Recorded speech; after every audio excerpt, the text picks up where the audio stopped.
And now, it's time for another Dice Tower review with Tom Vasel. Hey folks, today we're taking a look at a small game from IDW called Open Sesame. Now maybe when you were a kid, or maybe you do it as an adult, when you're taking a card trip, you've played the memory game where I'll say, I went to the store and got an apple. And the next person says, I went to the store and got an apple and banana. The next person, I went and got an apple, banana, and a cookie.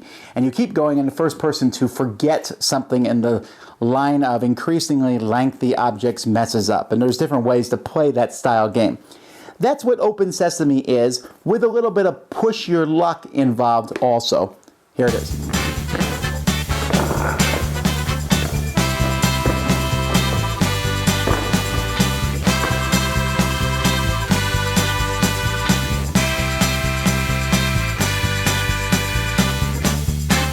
In this game, each player is going to be Alibaba in turn order, and so when you're Alibaba, you'll take this, and then I'm going to start revealing cards. Each other player is considered to be a thief, and I'm going to turn over a card on the thief's turn. So I might turn this card over on my turn, and then, after everyone sees what it is, I put it in my hand. That thief then must tell me what I have.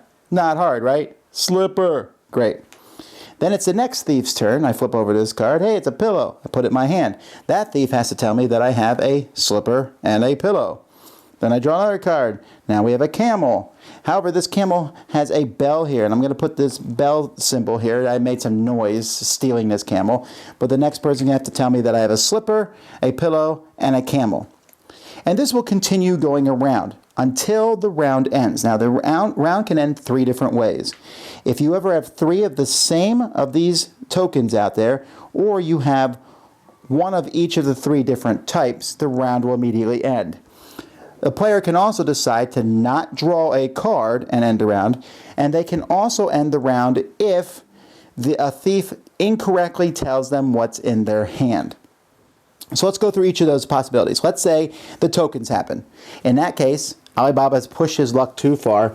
He reveals everything in his hand, and then each player, except for Alibaba, in turn order, is going to be taking one card. They decide which card they're going to take and putting it face down in front of them in a pile of treasure. Now, these treasure cards here, there's different types of treasure, but this little number down here in the corner tells you how many of that card is in the deck. So there's 3 rugs, there's 3 pillows, but there is only 1 watermelon.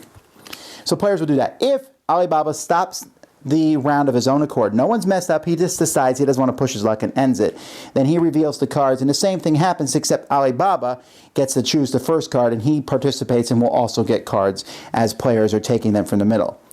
If a thief messes up, then the same thing happens. Alibaba can reveal all the cards. He doesn't have to, but he can reveal the cards, and he gets to take 3 of them, and then everybody takes them one by one. So that's the best situation for him. The worst situation is if these happen. The next player then starts their turn, and this will continue until you draw this card from the deck, which is 10 cards from the bottom, in which case you finish out that round, and then players are going to look at the treasure that they've collected over the course of the game. Each different type of treasure you have is worth 1 point. So I might have 2 slipper cards here, but that is worth only 1 point. And whoever has the most points, so here I have 1, 2, 3, 4, 5, 6, 7 points. Whoever has the most points is the winner. Now this box is much bigger than the game, obviously. It doesn't need to be this big, but it's a nice sturdy box. The game itself, the artwork I like. I like the colors, I like the little numbers in the corner tell you how many are in the deck, but it all comes down to really, do you like memory? Sure, there's that push your luck element in this game, which I love push your luck, but the memory thing is going to really irritate some people. It doesn't bother me as much in this game because it never really gets that long.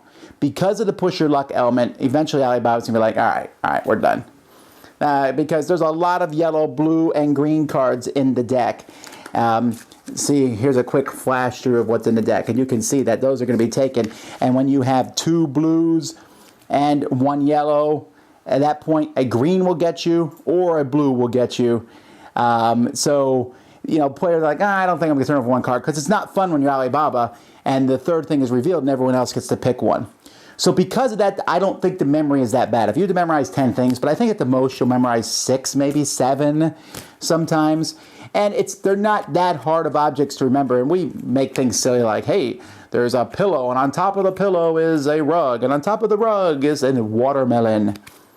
So I think that this game is more geared towards kids. Kids will enjoy it because kids have more of this, ooh, I like this memory style thing, and they like the idea of saying the silly items. In fact, there's a variant in the rules that you can add adjectives before each thing. I highly don't recommend that for adults because you will probably punch people after a while. So what it comes down to is, where are you standing on the memory thing? Now, like I said, for me, it's not too strenuous, and it has a kind of a silly theme with the Alibaba, and it works really good in a family situation.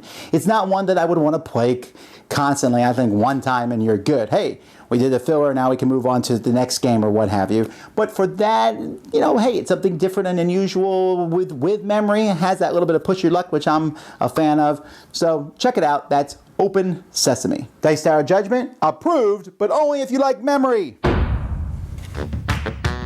Thanks so much for watching the Dice Tower videos. Find more great videos and reviews, as well as our top-rated audio podcast at Dicetower.com.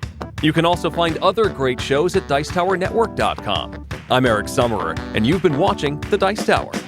The Dice Tower is sponsored by Cool Stuff Inc., where you can find great games for great prices.